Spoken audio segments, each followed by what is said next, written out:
Olá, eu sou o pastor David Paniago e essa é a leitura bíblica diária.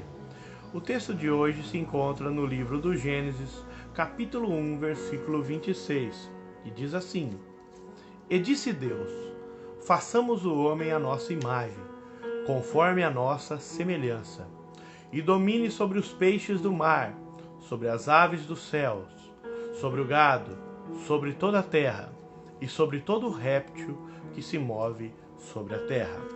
Vou repetir. E disse Deus, façamos o homem à nossa imagem, conforme a nossa semelhança, e domine sobre os peixes do mar, sobre as aves do céu, sobre o gado, sobre toda a terra, e sobre todo réptil que se move sobre a terra. Primeira parte. E disse Deus, façamos o homem à nossa imagem, conforme a nossa semelhança. No sexto dia, Deus havia ordenado a terra para produzir alma vivente conforme as suas espécies, tanto de gado, quanto de feras, quanto de répteis. Chega enfim o que acreditamos ser o momento supremo da criação, quando Deus cria o homem. O homem, ele partilha de algumas semelhanças com os animais. Ele é feito do pó, como eles, ele se alimenta como eles, ele se reproduz sob uma bênção semelhante à que eles receberam. Todavia, a ênfase aqui nesse versículo não cai sobre as semelhanças do homem com os animais, mas na sua distinção. Afinal, façamos, o verbo façamos, está em contraste com o verbo produza, do versículo 24. Quando Deus cria os animais, ele ordena a terra, produza a terra. Porém, quando vai criar o homem, ele mesmo diz, façamos o homem.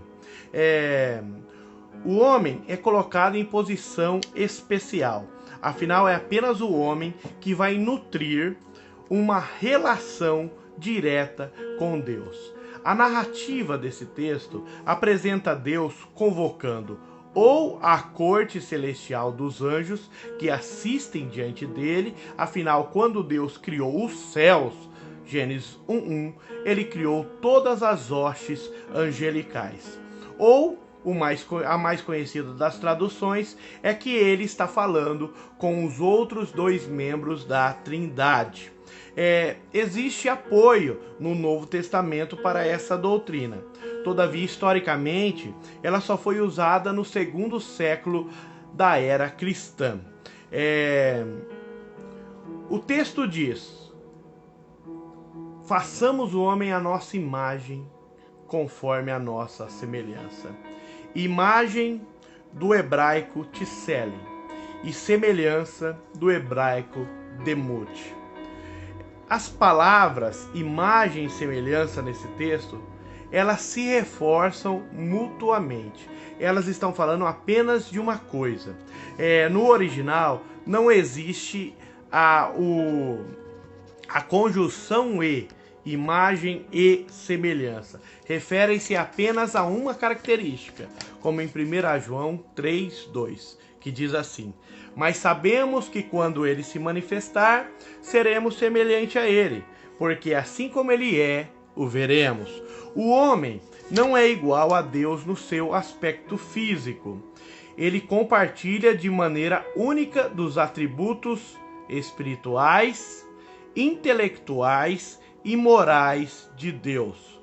O comentário Beacon descreve que o homem feito à imagem de Deus é um ser espiritual, apto para a imortalidade, é um ser intelectual, com a capacidade e razão de governo, e é um ser moral que tem a semelhança de Deus.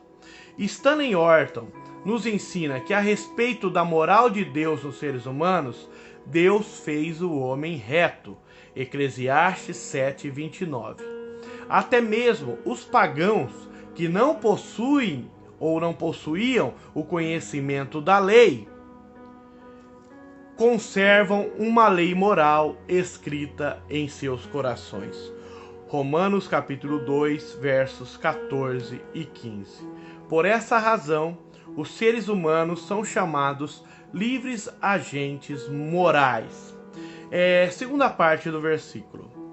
E domine sobre os peixes do mar, sobre as aves do céu, sobre o gado, sobre toda a terra e sobre todo réptil que se move sobre a terra. Quando Deus cria o homem, ele lhe dá domínio sobre todos os animais da terra. Porém, o homem está abaixo de Deus como um mordomo a quem foi confiada uma tarefa sagrada. O homem vive entre dois mundos, o físico e o espiritual.